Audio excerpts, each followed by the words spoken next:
ng'omuntu sira kubeera nnyo emikutu gy'amawulire oba olaba ndi musajja musuubuzi si musajja abigambo ebiseera ebisinga aboogera naye abasinga kutubeera mu kukola. Ekibuuzo ky'ombuuziza kirungi nnyo. Nze nga haamu kinaaliga ekisookera ddala kusaasira kwa Katonda, kisookera ddala era ffe Kurani yaffe ega nti Katonda wali basazeewo okuwa omuntu ajjamu nga tukuliki baliwo. Kati Katonda waba asazeewo okuwa omuntu trust me amwera nkubiriza nnyo bannayuganda kutya ki Katonda. Naye ku nsonga eyo ngeze ebbali, ensonga gye naalirabyemu y'ensonga y'okubeera realistic mu mbeera yonna omuntu gy'aba atambulizaamu obulamu. Katonda ffe ng'abantu yatutonda n'atuwa obwongo buno and a capacity to analyze and reason, to assess prevailing and then make judgment from prevailing circumstances. N'oba n'obwongo, in fact abasinga ffenna tubulina kuba omuntu alawula n'ategeera nti guno muliro gano mazzi. Bannayuganda abasinga ensi tebagiraba from a realistic perspective. Obulamu bwonna babukwata from based on presumption. Omuntu olina okumanya nti nze nga haamu nyimiridde bintu. For instance abavubuka abasinga baga nendowooza omuntu yeetaaga capital million nga 12 okutandika okukola. Ensonga eyo nkyamu nnyo. Omuntu capital gw'atandikirako kaba kasente katono nnyo. Capital kasente, it's a reasonable amount of money, very small, only sufficient. It's sufficient being determined by the nature of business you're going to put it in. Gakabeera kasente katono koteka mu business ng'omaze okukola a realistic analysis, akasente ako ne katandika okukola ki okukula. Kati omuntu bino ebyokulaakulana bino ebintu biri gradual kiraba. Era abantu balina okwawula ennyo wakati wa sente n'obugagga. Obugagga bakola bukuzi. Sente osobola n'ozirunda oyinza n'okukeera n'olunda $1,000,000 naye tekitegeeza nti oba okola ki oba ogagga. Obugagga tebabulonda, obugagga tebabubba, obugagga tebabukumpanya, obugagga tebabusikira. Era abantu basinga bagenda ne bagamba nti omusajja aleka sente nnyingi nnyo abaana ne bazirya. Ekikituufu aba yabalekera obugagga. Oyo aba yabalekera sente aba tebalekera ki bugagga. Kuba obugagga it is beyond money. Actually I would define wealth as the process of accumulating money. That hardship gyoyitamu ng'omuntu n'otegeera nti kati wano ntomedde nze nga hamu nagwe emirundi egisoba mu 5. Nze natandikira wali wansi abantu bonna baali bandaba, natandikira mu kaduuka katono, nze omulundi ogwasooka okugenda ebweru okusula ngenda n'eddoola 3,000, natandika nsuubula muno era najja nga nzimba ki mpola mpola. Naye abantu abasinga bannayuganda obuzibu balina baagala sente ez'amangu. Omuntu bw'oba oyagala sente olina okusalawo right from the word go. It all starts with the mind, your mindset. You have to think from a realistic perspective.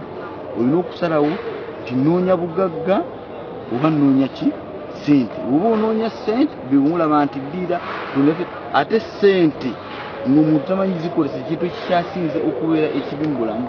Ky'oba olaba ne bano abavubuka abazi bafuna sente n'olaba nti oli yafunye $1,000,000. Okwata $1,000,000 n'oziwa omuntu atakolangako obanga akutte amasannyalaze ga transformer n'oyagala okugasika ku muti oba ku transformer ne waya ya 2.5 eno egabira amasannyalaze.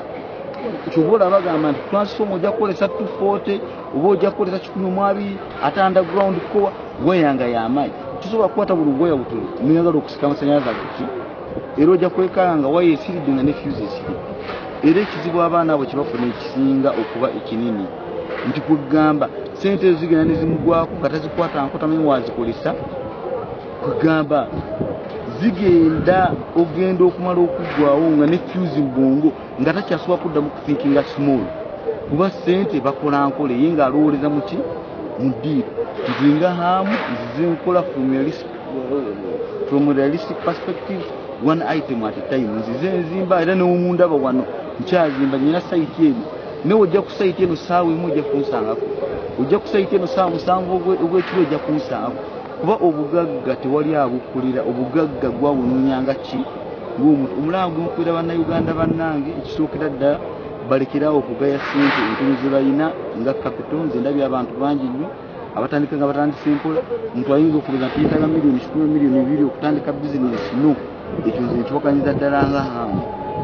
nze ngamba omuntu yeetaaga akasente ako akatono nze ndabira abantu wano abayindi bajja najja nakugenda nagamba my brother mpaayo miliyoni muno omuwa miliyoni gimpole n'agenda n'agula ekkalaayi n'agula ekidomola kya butto n'agula ensawo y'obumundu ogenda okulaba kapita akoleseza emitwalo nga 5 n'atandika okusika bukusika kusobola nagobusapulayinga mu masupermarket agenda okumala obusapulayinga abulimu kamu kitundu agenda okumala okuddamu obukolamu emyezi ng'ebiri ng'alina obukadde 10 nga supermarket ng'abanja miliyoni nga 12 then abeera azimbye capital amala okuva mu bizinesi eyo gyatandikiramu eya wansi ate okudda mu bizinesi ki endala kati n'agenda ng'azimba the amount of capital you have determines the nature of business you invest in.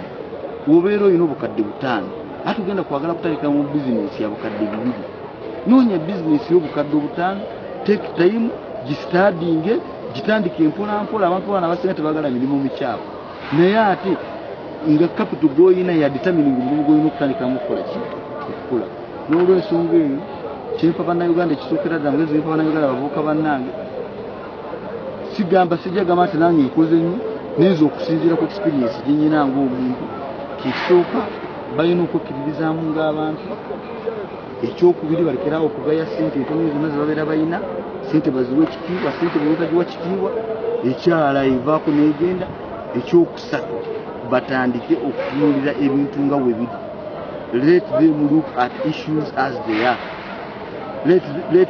let them not presume but look at things as they are from a realistic perspective. Eggwanga nga lino likyali tto ate eggwanga Uganda yeggwanga erikyasinze okubeera n'abantu abato abangi. We have the youngest generation. Kitegeeza eggwanga likusobola olikulaakulanya nekye tulina okukyusa ffe nga bannayuganda it is our mindset. Tulina okukyusa mindset.